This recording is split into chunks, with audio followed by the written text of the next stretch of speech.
Doctor साहब स्वागत छ। ल हस्, धन्यवाद। डाक्टर साहब अब यही चुनावसँगै सम्बन्धित विषयबाटै प्रवेश गरौँ होला। न कुनै त्यस्तो उत्तेजक भाषण, न अब कुनै जेल नेलको बसाई, अब नेता हुने पनि त एउटा यहाँ मानक छन्, न त्यस्तो चाहिँ कार्यकर्ताको लर्को, न मासु भातको चाहिँ नि उचित व्यवस्था, बाइकमा झन्डा हालेर न तेलको व्यवस्था। तर देशका प्रमुख सहरहरूमा स्वतन्त्र उम्मेदवारहरूको भटाभट उदय, यसले के देखाइरहेको छ डाक्टर साहब? अब यो चाहिँ प्रतिक्रिया नै हो, मूलत वितृष्णा पनि हो नेतृत्वप्रतिको। अब यसलाई चाहिँ संस्थागत गर्न सक्दा भोलि यो एउटा पुँजी पनि हुनसक्छ, होइन भने यहाँसम्मको प्रक्रियालाई चाहिँ हामीले प्रतिक्रियाको रूपमा बुझ्नुपर्छ। यिनीहरूले जस्तो त्यति उत्तेजक हुने र यिनीहरूले नै जस्तो त्यति हौसिने, यिनीहरू भन्नाले यिनीहरू केही होइनन् भन्ने सोच र यिनीहरू भन्नाले हामीले चाहिँ केही गऱ्यौँ भनेर जुन हौसिने तबका छ, यी दुवैको कोणबाट चाहिँ हामी नजाउँ, हामी मध्यम मार्गमा जाउँ। मध्यम मार्गबाट हामी के एउटा इम्प्रेसन बनाऊँ भने यो एउटा सङ्केत हो जसले चाहिँ राजनीतिप्रतिको नेपाली जनताको वितृष्णा, तिमीहरूको कार्यशैलीप्रति हाम्रो सहमति छैन। किनभने तिमीहरू जे पनि गर्ने, हामीले चाहिँ तिमीहरूले नै गरेको गर्नुपर्ने किन? हामी हराउँछौँ, तिमीहरू राष्ट्रिय सभामा लैजान्छौ, हामी प्रादेशिक सभाको लागि निर्वाचित गरेर पठाउँछौँ, तिमीहरू त्यसैलाई राजीनामा दिएर फेरि मेयरमा ल्याउँछौ, हामी सूर्यलाई मत हाल्छौँ, तिमीहरू त्यो लगेर रुखलाई बुझाउँछौ भने हामी तिमीहरूका कमैया हौँ, तिमीहरूका नोकर हौँ, तिमीहरूको अरौटे भरौटे हौँ हामी? त्यसो भने हामी पनि लागेको कुरा गर्छौँ भनेर जनताले लागेको कुरा यहाँ पोखेका छन्।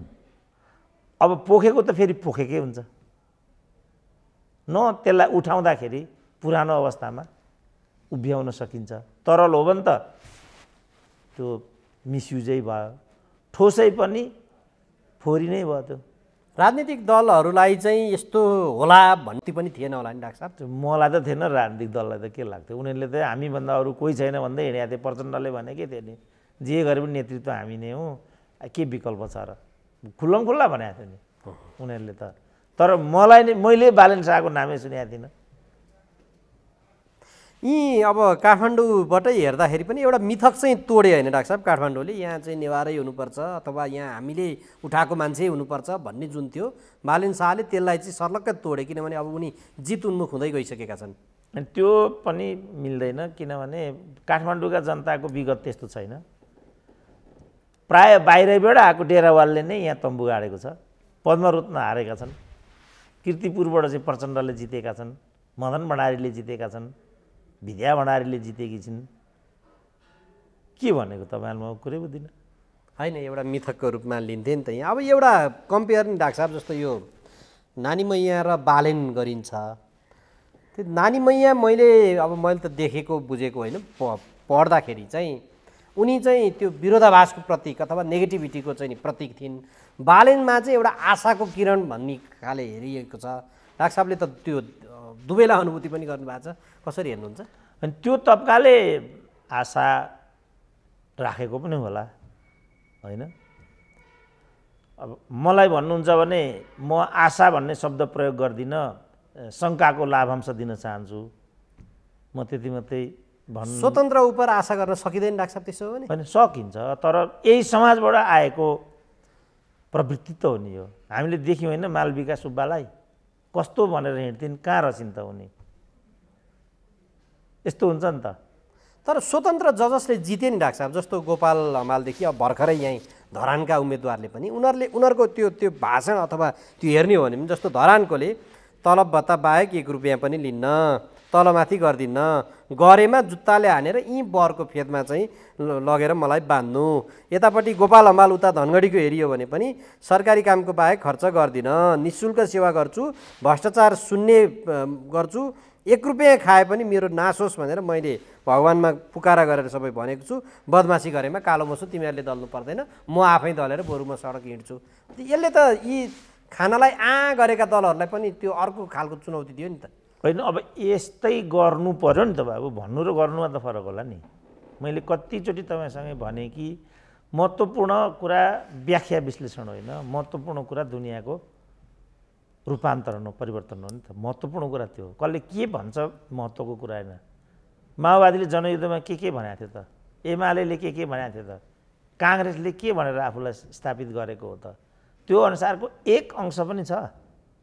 त्यत्रो वैचारिक र त्यत्रो राजनीतिक संस्था त त्यस्तो हुन्छ भने तपाईँ व्यक्तिबाट के आशा गर्नुहुन्छ? बेकारको कुरा हो नि यो। तर मैले बेनिफिट अफ डाउट अघि भने नि शङ्काको लाभ उहाँहरूले गरेर देखाउनु भयो भने त हामीलाई केही पनि आपत्ति छैन।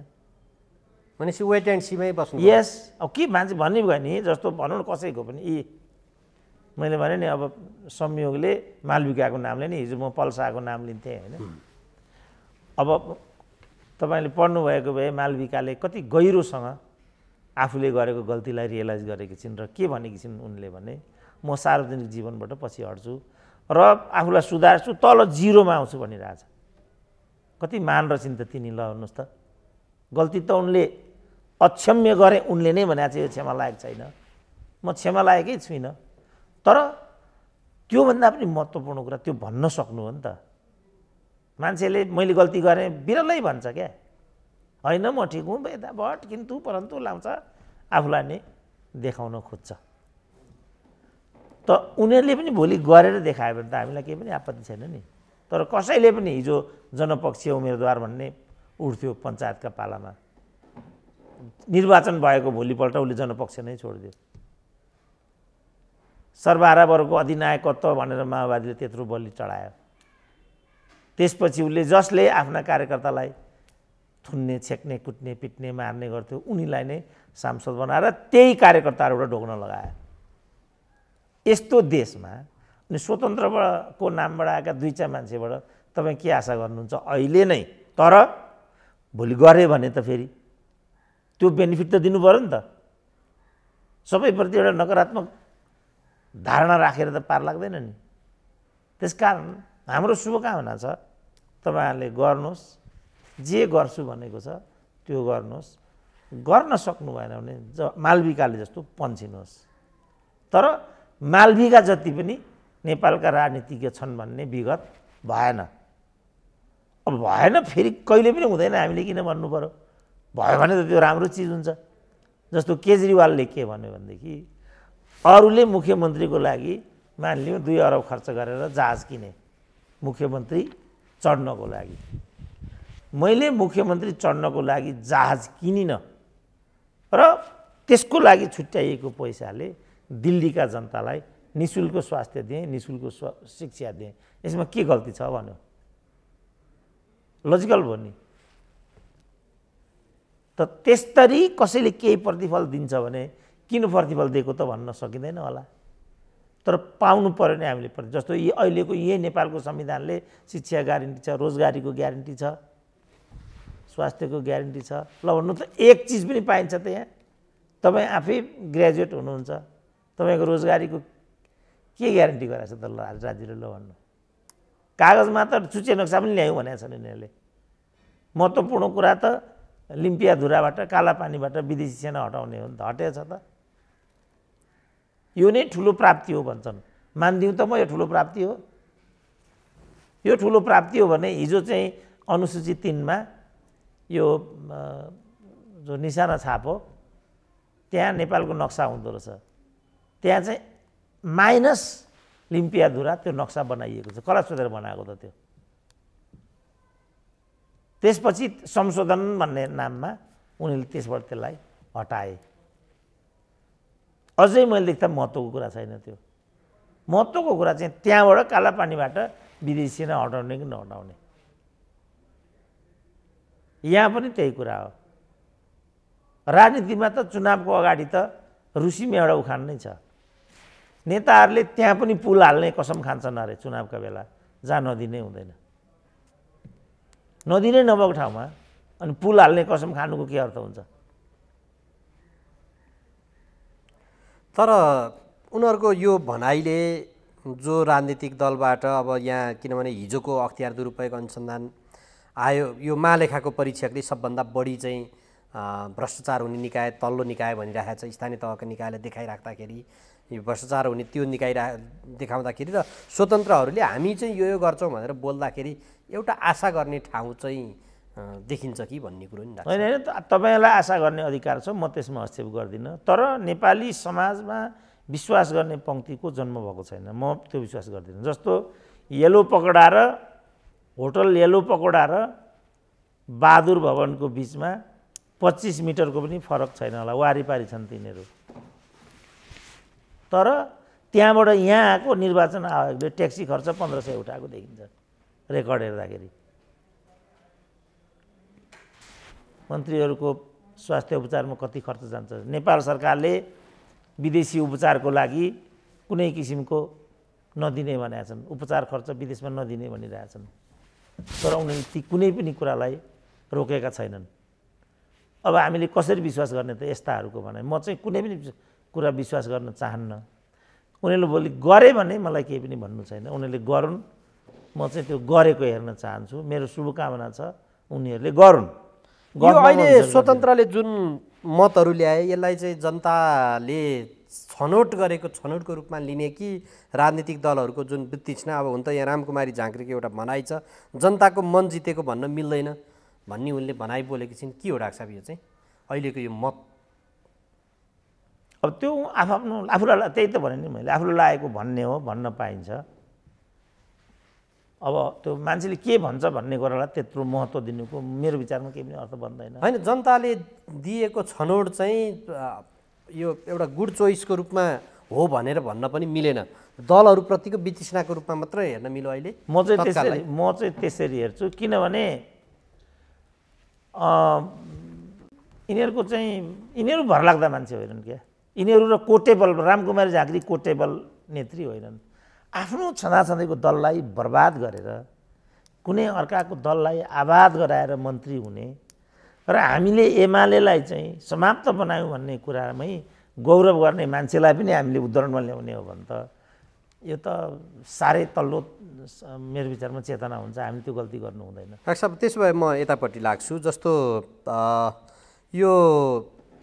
यो अहिलेको यो जुन अभिमत पछि चाहिँ अब दल, उम्मेदवार, नेतृत्व, सङ्गठन यस्ता विषयमा राजनीतिक दलहरूले नयाँ ढङ्गले सोच्न पर्ने बाध्य चाहिँ बनाउन खोजेको हो? सोचे हुन्छ, तर उनीहरू सोच्लान् जस्तो लाग्दैन।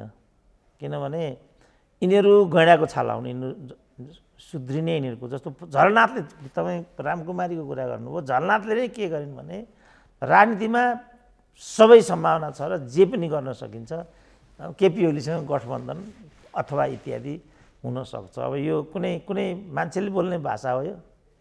राजनीतिमा जे पनि हुनसक्छ र जे पनि गर्न हुन्छ राजनीतिमा। त्यो त प्रचण्डले संसदमै उभिएर राजनीति भनेको सम्भावनाको खेल हो भनेर भनेकै छन्। त्यसो भने राजनीति चाहिँ के हो त? त्यसमा छलफल प्रचण्डैसँग छलफल गरौँ नि त। राजनीति आफै चाहिँ के हो त त्यसो भने? स्वास्नी छोरी बुहारीलाई मन्त्री प्रधानमन्त्री बनाउने खेल नै राजनीति हो। त्यो त जे गरे नि हुने विषय भयो। तर त्यो गर्न पाइन्छ? यिनीहरूले त्यस रूपमा राजनीतिलाई प्रयोग गरे हुन्छ त? त्यो हो त राजनीति? त्यो आफै राजनीति होइन हो। त्यस रूपमा राजनीतिको अभ्यास गरिसकेपछि चाहिँ जे पनि गर्न हुन्छ, जे पनि गर्न सकिन्छ, मैले माने। तर राजनीति भनेको एउटा समाज बदल्ने प्रक्रिया हो भने समाज त विज्ञान हो। चाहँदैमा तपाईँ समाज बदल्न सक्नुहुन्न, तपाईँ राजनीतिक प्रणाली पो बदल्न सक्नुहुन्छ। तर राजनीतिक आचरण, सामाजिक मान्यता त तपाईँ बदल्न सक्नुहुन्न। त्यस्तो हो भने त तपाईँ फु गरेर छुवाछुत हटाइदिनुहोस् न। तपाईँले दास प्रथा पो हटाउन सक्नुभयो, तपाईँले सती प्रथा पो उन्मूलन गर्न सक्नुभयो, त तपाईँले छुवाछुत गर्न सक्नु भएन त? तपाईँले कमाइ हटाउनु लागि अर्को 100 वर्ष पर्खनु पर्यो त? त्यो त सकिँदैन नि सजिलै। अन्धविश्वास तपाईँ हटाउनु, अन्धविश्वास लो भगवान् छैन भन्ने तपाईँलाई लाग्यो, त्यो छैन त? राति तर्साउनेले तर्साउँदैन भनेर मैले भन्दै, छैन, तर्सिँदैन त मान्छे? त्यहाँ बच्चैदेखि बाहिर तर्साउने आउँछ भनिदिइरहेको हुन्छ, देउती मातालाई ढोग भनिदिइरहेको हुन्छ, यो दलित हो भनिदिइरहेको हुन्छ। त्यहाँबाट बदलिन त मान्छेलाई सजिलो छैन। त्यसो भए डाक्टर साहब, अब यो अहिले हुन त यो चुनाव अघि राजनीतिक दलहरूले चाहिँ यो अत्यन्त तल्लो शैलीमा झरेर उनीहरूले न आर्थिक सामाजिक परिवर्तन ल्याउने यो चुनावले त्यहाँ त्यो लेभलसम्म गए। अबको एजेन्डाको रूपमा चाहिँ कसरी लिएर जानुपर्छ त्यसो भने दलहरूले? होइन, उनीहरूले त सबभन्दा पहिला यसमा समीक्षा गर्नु पर्यो, यो किन भयो, यो के हो। जस्तो उनीहरूमध्ये कोही के भनिरहेछन् भने यो बालन शाह भनेको दरबारिया हो, प्रतिगामी हो, मधेसको चुनाव प्रचारक हो, कसैले अमेरिकाको हो, कसैले EU को हो, कसैले CIA हो, कसैले र हो, कसैले गगन थापाको साथी हो को त। त्यसो भने गोपाल हमाल, अर्को हर्क राईहरू उहाँ जनकपुरमा पनि उदाउँदैछन् ती सबै। अब त्यहाँ भन्दै होला, हामी त्यहाँ गएका छैनौँ होइन, धनगढी गएका छैनौँ। धनगढी धरान त जितिसक्यो फेरि। अब जित्ने कुरा त सामान्य भयो, अब किनभने यिनीहरूको हार्ने कुरा सामान्य भइगयो त। यहाँ त के अब 6वटा महानगरपालिका मध्ये एमाले एक ठाउँ पनि जितेन, हार जित त सामान्य भएन। डाक्टर साहब यसमा नि साँच्चै यसमा जस्तो केशव स्थापित म जतिको उम्मेदवार छैन भन्थे, यी गठबन्धनको उम्मेदवार अब सिर्जना सिंहभन्दा पछि परिसके, अब त त्यहाँ दोस्रो हुनलाई पो प्रतिस्पर्धा हुने भयो। नेकपा एमाले यो विभिन्न ठाउँमा हिजो उसको जुन विरासत थियो यहीँ काठमाडौँदेखि अन्यत्र पनि त्यो जोगाउन सकेन। किन डाक्टर साहब? यो 1 क्विन्टल, हामी त 1 क्विन्टल हो, ती 1-1 किलोका ढक भन्ने चाहिँ एमाले त्यो 1 किलो बराबरको पनि किन हुन सकेन? होइन, यो किन भन्ने प्रश्नै छैन, किनभने यो एमालेको विभाजन पछिको निर्वाचन हो। जब त्यत्रो पार्टी विभाजित हुन्छ भने त्यो पार्टीले चाहिँ असरै पार्दैन भन्ने कुरा नै आफैमा गल्ती थियो र यो मैले लेख्दा कुनै विवेचनाको विषय नै होइन, त्यसको असर त्यो पार्टीमाथि पर्न गयो, त्यति कुरा हो। नेतृत्व, सङ्गठन, उम्मेदवार, कार्यशैली यसमा पुनर्विचार गर्नु पर्दैन अब त्यो पार्टीले? होइन, त्यो सधैँ पुनर्विचार गर्ने गुन्जाइस छ, तर उनीहरूले चाहँदाखेरि उनीहरूले चाहेको मान्छेमाथि विगत समयमा पटक पटक जनताले लप्पा लाउँदै आए होइन। जस्तो अब प्रचण्डको छोरीको कुरा गर्नुहोस्, आम रूपमा मान्छेले नो भनेको हो नि त, तर मत पर्यो। मैले लेख्दा एउटा पनि तर्क छैन त्यो। अब दल पुनर्विचार गर्नेपट्टि छैन भन्ने कुरा प्रचण्ड त्यसलाई दाउमा लगाइदिए, होइन भने दुर्घटना हुन्छमा जान्छ देश भन्ने। ऊ विचार यस तरिकाले मात्रै ऊ विचार गर्छ। अब भनेपछि यस्तालाई भालुलाई पुराण सुनाएर त्यसको के अर्थ हुन्छ? फेरि त्यही रूपमा हेर्दा यहीँ काठमाडौँको हेर्दा नि डाक्टर साहब जस्तो केशव स्थापितलाई जुन मत आयो, सुनिता डङ्गोल जो उपमेयरको उम्मेदवार हो त्योभन्दा त अब उनी कन्फर्म जस्तै अगाडिमा गइसकेको छिन् जित्नलाई। भनेपछि अलिकति युवा त्यही लेभलको व्यक्तिहरू अलि टेस्ट, दलहरूभित्र पनि अलि टेस्ट खोजेको हो कि मतदाताले भन्ने एउटा चाहिँ एङ्गलबाट हेर्न सकिन्छ। होइन, उम्मेदवार टेस्टमा त त्यति गयो जस्तो लाग्दैन मलाई। उम्मेदवारलाई उनीहरूले काहीँ न काहीँ हेरेको छ। जस्तो इटेरीमै पनि मलाई लाग्छ मेयर हारेको छ एमालेको, उपमेयर जितेको छ। काठमाडौँमा पनि त्यही कुरा भएको छ। फेरि काठमाडौँमा राप्रपाको मदन दास श्रेष्ठले 2500-2600 मात्रै छ भनेदेखि त्यही पार्टीको उपाध्यक्षको मलाई लाग्छ 3-4 हजारभन्दा माथि नै छ, सायद 5-6 हजार यस्तै कति छ। ठुलो अन्तर छ। जे होस् 3600भन्दा तल त छँदै छैन। त्यहाँ पनि त्यस्तो देखियो, अन्य दलहरूमा पनि त्यस्तो देखियो होला। अब चितवनकै कुरा गर्दाखेरि उनीहरूले 7 स्थानमा एमालेलाई हारेका छन् भने 1 स्थानमा रेणुलाई हालेका छन्। अब यसलाई के भन्ने त? प्रचण्डको प्रभाव हेर्ने, रेणुको पर्फर्मेन्स हेर्ने, पैसाको खेलोमेलो भयो कि त्यसलाई हेर्ने, के हेर्ने त? विभिन्न किसिमको फ्याक्टरले चाहिँ यसमा काम गरिरहेछ। अब पैसाले काम गर्छ भनौँ भने बालन शाह आइरहेछन्। अघि तपाईँले भन्नुभयो एउटा प्रचार छैन, एउटा टी सर्ट बाँडेको छैन, पेट्रोल हालिदिएको छैन, तर बालन शाहले लिड गरिरहेछन्। पपुलर मत के अरे उम्मेदवार चाहिन्छ भन्थे हाम्रा पालामा, पपुलारिटी पनि केही थिएन। कोर एरिया भन्थे, त्यहाँ पनि काम गरेन। नेवार भन्थे, त्यसले पनि काम गरेन। केले काम गर्यो त्यहाँ? सानो यो प्रतिक्रिया हो जुन चाहिँ जस्तो भनौँ न, लु यहाँ त बालन शाह थिए, उम्मेदवार थिए, उहाँ विराटनगरमा उम्मेदवारै छैनन्, 4000 भोट परिसक्यो लौरोमा। त्यसलाई के भन्ने त? त्यसैलाई कसैले नो भोटको लागि हो भनिदियो। अब फेरि हामीले नो भोट मागेको, अदालतले नो भोट दिएन, यो बालन शाह भनेको नो भोट हो भन्थे फेरि कसैले के भने समाजको लागि के बालन शाह भन्थे नि त यिनीहरू। त्यसो हो भने जसले चाहिँ 20 वर्षदेखि लगातार रक्तदान मात्रै गरेर आयो, सेवा गर्यो रोगीको, के त्यो सेवा होइन त? खोइ त त्यो मान्छेले मत पाएको भने। अब यही हो सिनारियो। त यो सब किन भएको छ? एउटा ठुलो डिबेटको विषय हो नि त यो। उम्मेदवार उठाउँदा अब विचार गर्नुपर्ने देखियो भन्न थाले गगन थापाले। यो जब यस्तो नतिजाहरू आउन थाल्यो, दलहरूले योचोटि अब हुन त त्यहाँभित्र उनीहरूका आफ्नै थिए, चुनाव अगाडि देखिएको थियो पनि, संशय आशाका कुराहरू पनि छन्। उम्मेदवार उठाउँदाखेरि अघि तपाईँले भन्नुभएको मानकलाई पनि मतदाताले चिरे भनेपछि दलहरूले चाहिँ योचोटि कस्तो खाले उनीहरूलाई कस्तो केमा चाहिँ विवेक नपुर्याएको भन्ने अनुभूति भइरहेको छ, अथवा आजित भए जनता त्यही भएर यो आयो भन्ने हो? होइन, लार्जली त त्यही नै भएको छ। किन अघि मैले भने नि यिनीहरूले सबै मनपरी गरे क्या। अब सूर्यबाट निर्वाचित भएर आउने त्यो चिज रुखमा लगेर बुझाउने भनेपछि के नैतिकताले मत माग्ने भन्नु त? आफ्नै पार्टीलाई फुटाउने अनि यस्तालाई कसरी मत हाल्ने त? मत माग्ने पनि आधार केही छैन, हाल्नुपर्ने पनि बाध्यता केही छैन। आफ्नै पार्टी फुटाएर गठबन्धन गरेको, त्यही पनि गठबन्धनले सहकार्य चाहेन, हामीलाई रुचाएन भन्ने खालको गुनासो कुण्ठा पोखिरहेछ।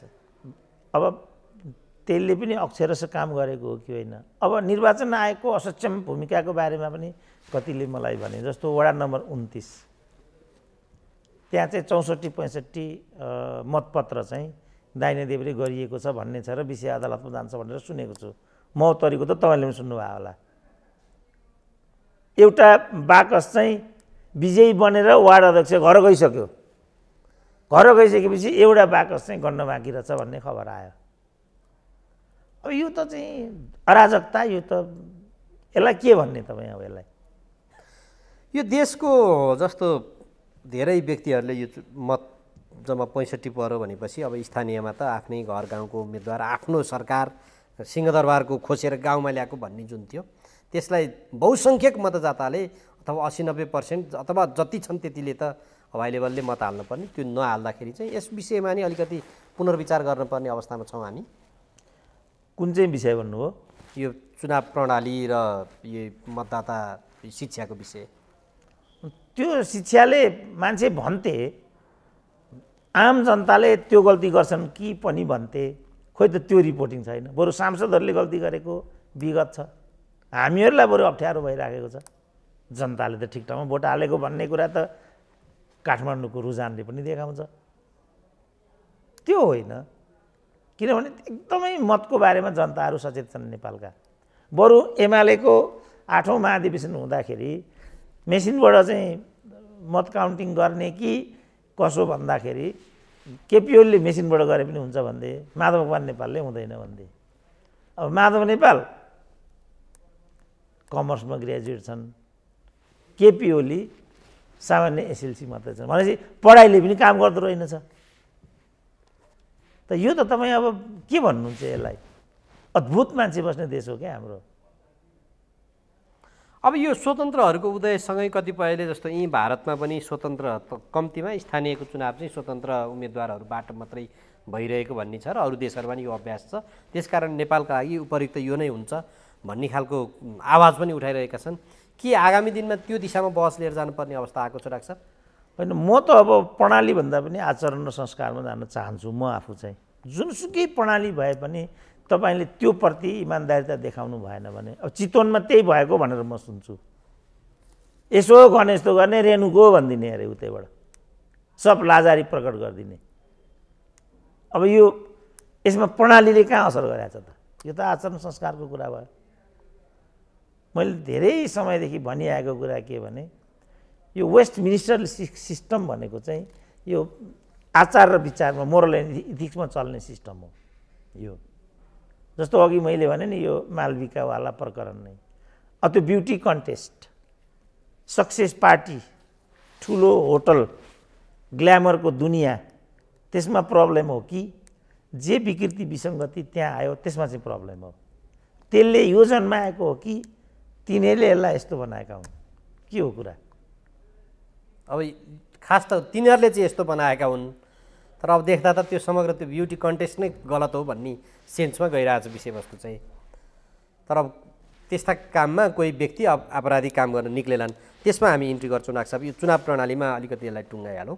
यो चुनाव हुनुभन्दा अगाडि पनि जस्तो हामीले देखिन्थ्यो, देखियो पनि, मैले त अनुभूति पनि गरेँ, समाचार पनि आएको छ, भारतबाट आएका कतिपयलाई उहाँ बोर्डरबाट सर मत हाल्ने ठाउँसम्म ल्याएर मत हालिसके पछाडि वास्ता नहरेर अहिले लुरुक्क परेर जानु पर्यो भन्ने छ। यी गाउँ गाउँमा कत्रो लहरको थियो जानको लागि, बस फ्री बनाइएको थियो, मासु भातको व्यवस्था थियो।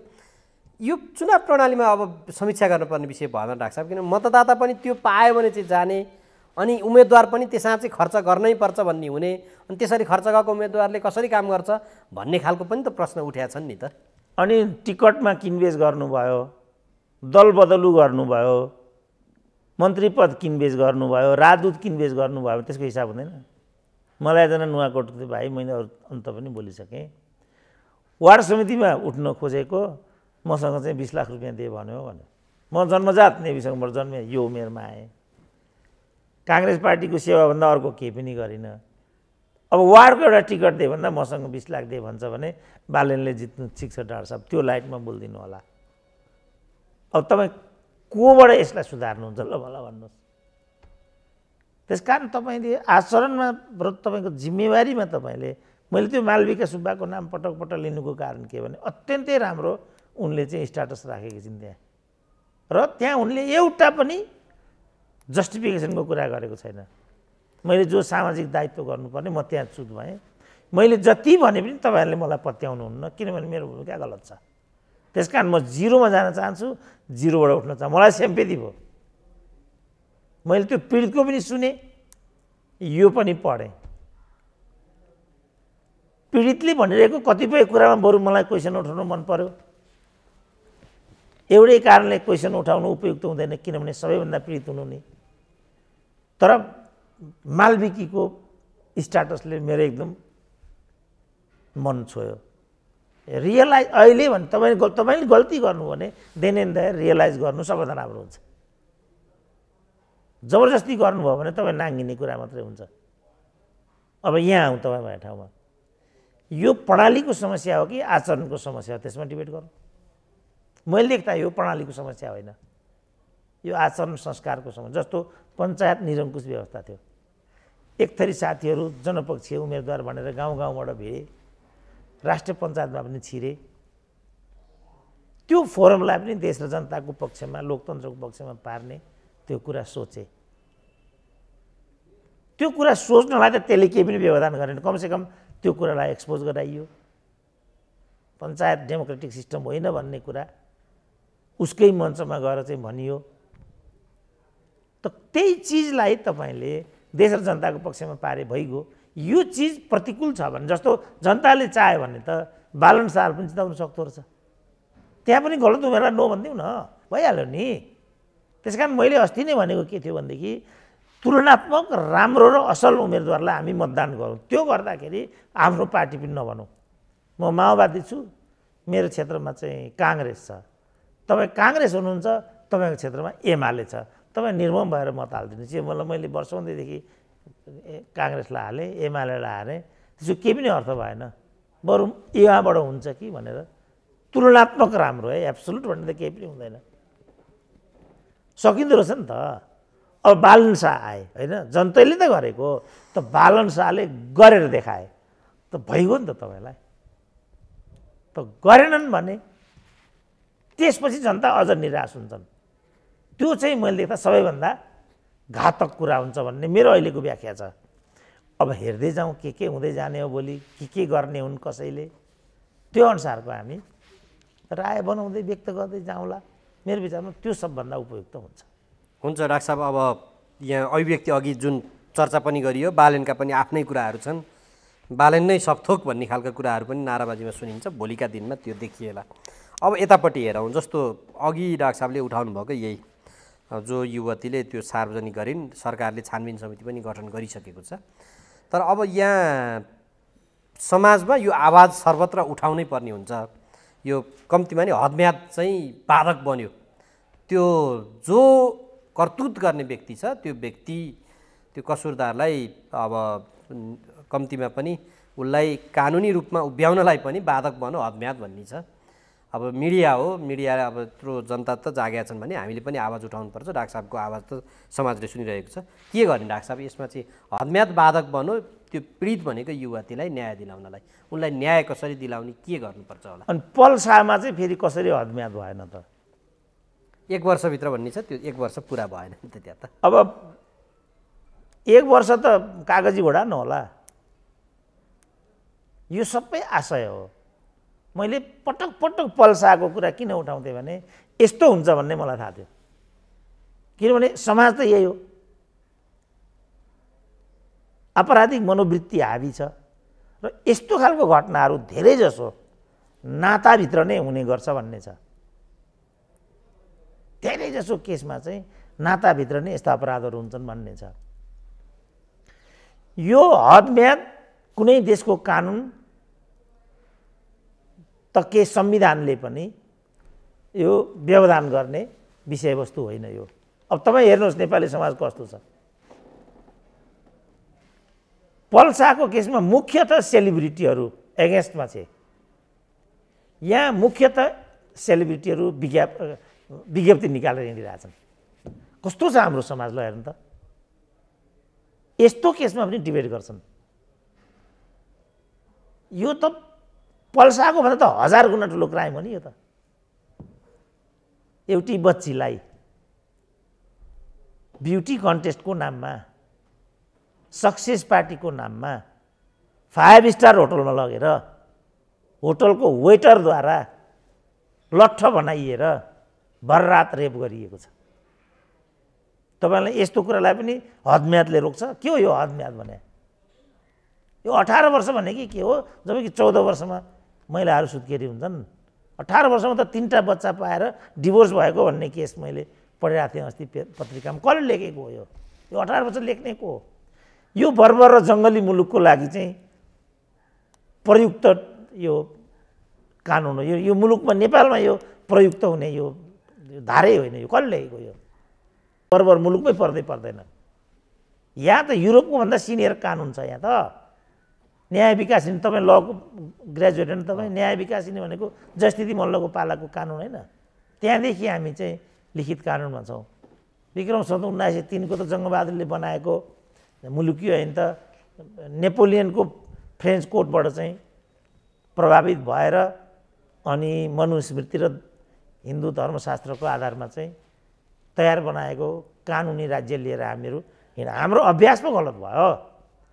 कसैलाई फसाइदिनु पर्यो भनेदेखि करोनी मुद्दा भन्यो, छुवाछुत मुद्दा भन्यो, बहुविवाह भन्यो, जारी भन्यो, फलानो भन्यो।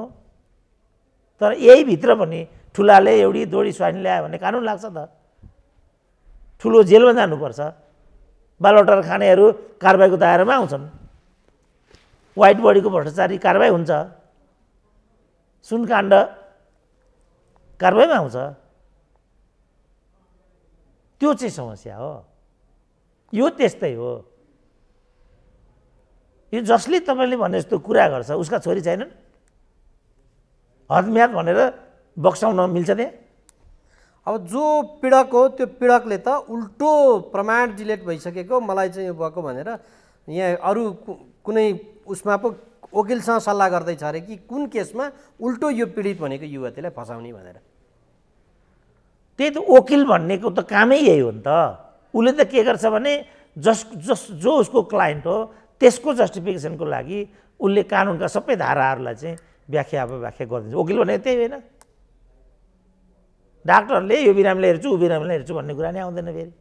तर समाज कस्तो अपराधी छ भने, कस्तो बायस छ भनेदेखि हाम्रो भिमार्जुनले चाहिँ यो चुर्सब्रो भन्ने एकजना भ्रष्टाचारको अभियुक्तको मुद्दा हेरे।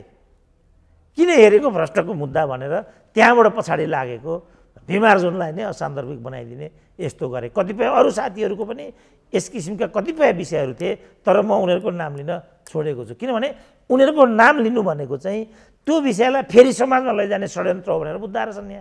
यहाँ त गुण पनि गर्नु हुँदो रहेछ। जस्तो मैले भिमार्जुनको नाम लिएँ होइन, कुनै बदनाम गर्ने आशय मेरो होइन नि, तर भिमार्जुनले त्यसरी बुझिदिए, अब के लाग्यो? त्यस कारणले यहाँ कसैको नाम लिनु पनि हुँदैन, नलिनु पनि हुँदैन। जस्तो मैले पल शाहको नाम लिएँ, त्यस्तो मान्छेको पनि डाक्टर साहब जस्तो यस्तो गर्ने भने अब यसमा पनि नाम लिउँ एक थोक भन्ला, नलिउँ अर्को थोक भन्ला, अनि यसको के समाधान छ त यसको? यसै यति मात्रै म भन्छु, पल शाहको भन्दा ठुलो अपराध हो यो। यसमा कुनै किन्तु परन्तु हुँदैन, हदैसम्मको सजाय हुनुपर्छ।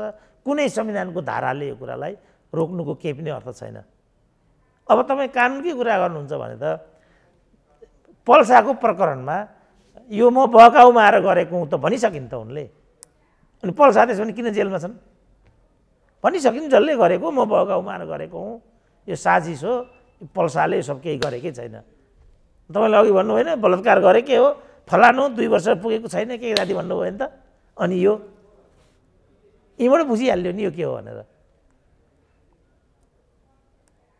यसमा चाहिँ यो केसमा चाहिँ म कुनै किन्तु परन्तु, किनभने त्यत्रो एउटा इभेन्ट गर्ने भनेर यो गर्ने हो भने त अब मलाई अझ भन्न दिनुहुन्छ भने त ब्युटी कन्टेस्टको नाममा अरू यस किसिमका चाहिँ फोरमहरू महिलाहरूलाई चाहिँ केरा नङ्ग्या जस्तो नङ्ग्याउने, यो कुरामा म जन्मजात छैन। म शरीर भन्ने कुरा बेचेर खाने हो भन्ने लाग्दैन मलाई, र शरीर भन्ने कुरा देखाउने चिज हो भन्ने पनि लाग्दैन मलाई। जब त्यो गरिन्छ भने त्यसको परिणाम दुःखद नै हुन्छ भन्ने मेरो विश्वास छ। तर मैले यो कुरा भने परिवारमै म यो कुरा गर्न सक्दिनँ। म आफ्नै छोरीलाई, आफ्नै परिवारजनहरूलाई तिमीहरू यो नगर यो राम्रो हुन्छ। हाम्रा पुर्खाहरूले त एउटा कन्ट्रोल मेकानिजमबाट छोरी चेलीलाई यहाँसम्म ल्याए नि, सुरक्षित ल्याए नि त, यो रहेछ नि त कारण त। त्यस कारण मेरो त के छ रिकमेन्डेसन भने यस किसिमको धन्दा नगरौँ, संयमित हुनुपर्छ। हामीले फेसनमा संयमित हुनुपर्छ। तपाईँ हेर्नुहोस् अहिले सडकमा हिँड्न सकिँदैन। अब यसको दुष्प्रभाव त पर्छ।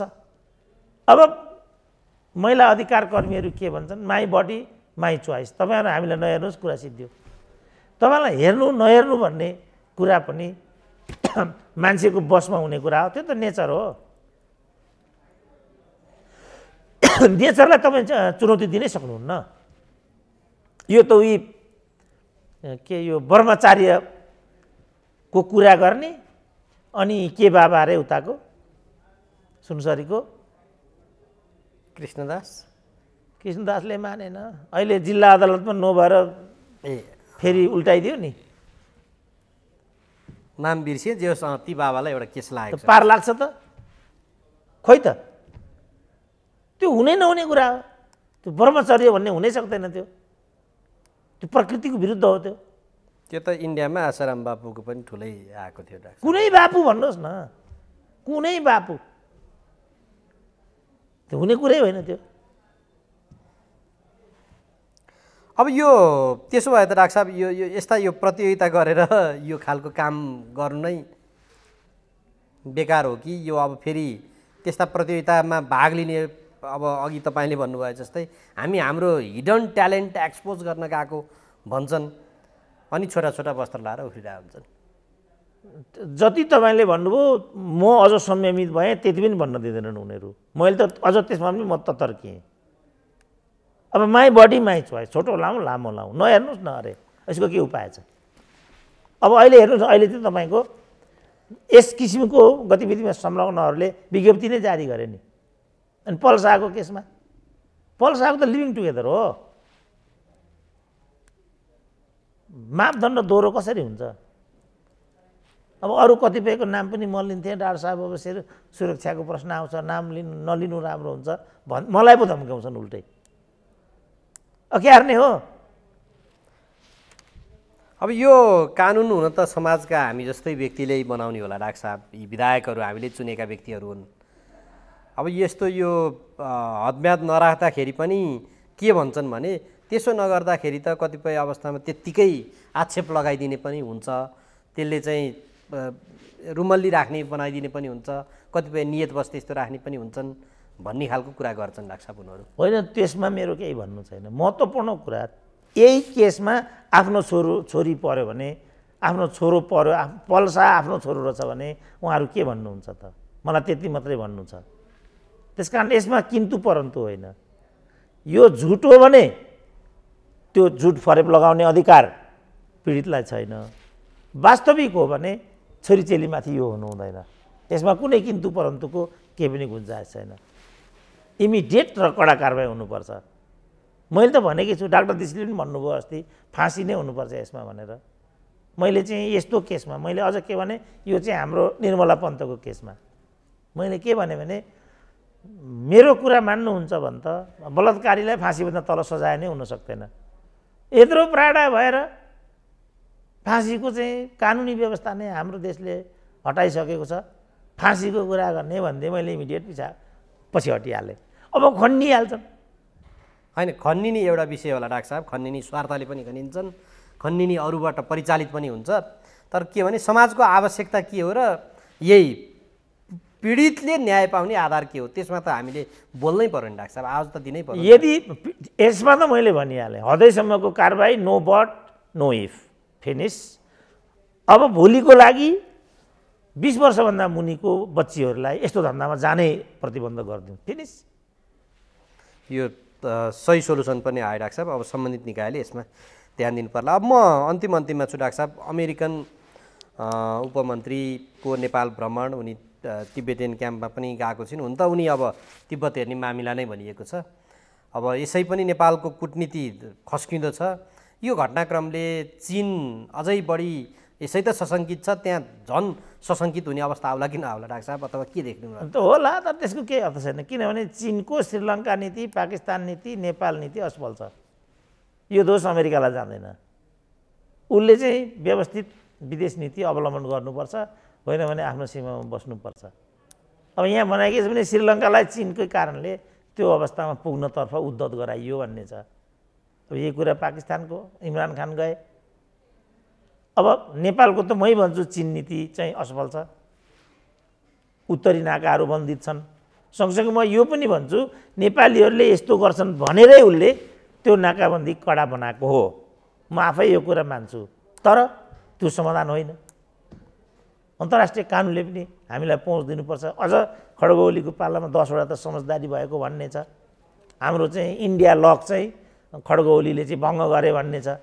अब म चाहिँ तातो पानी भन्सार गएँ, हुम्ला भन्सार गएँ, बन्द छ, आवत जावत नै बन्द छ। त्यसकारण चीनको नेपाल नीति असफल छ। जे यहाँ भइरहेछ युक्रेन लगायतको प्रकरणमा, जुन यो भ्रमणमा खुल्लम खुल्ला एन्टी टिबेटियन एक्टिभिटीलाई प्रवर्धन गर्ने हरकत आइराखेको छ, त्यो पनि नाङ्गो रूपमा यो आपत्तिजनक छ। यसले नेपालको असंलग्नतालाई आँच पुर्याउँछ। यसले नेपालको विश्वसनीयता र समदूरीयको विदेश नीतिलाई पनि चुनौती दिन्छ। तर अब हामी परराष्ट्र मन्त्री छैनौँ। उहाँहरू यस्तो कुरालाई चाहिँ खिल्ली उडाउनुहुन्छ, उपहास गर्नुहुन्छ। बौद्धिक वर्ग पार्टिसन छ, मिडियाहरू पार्टिसन छन्।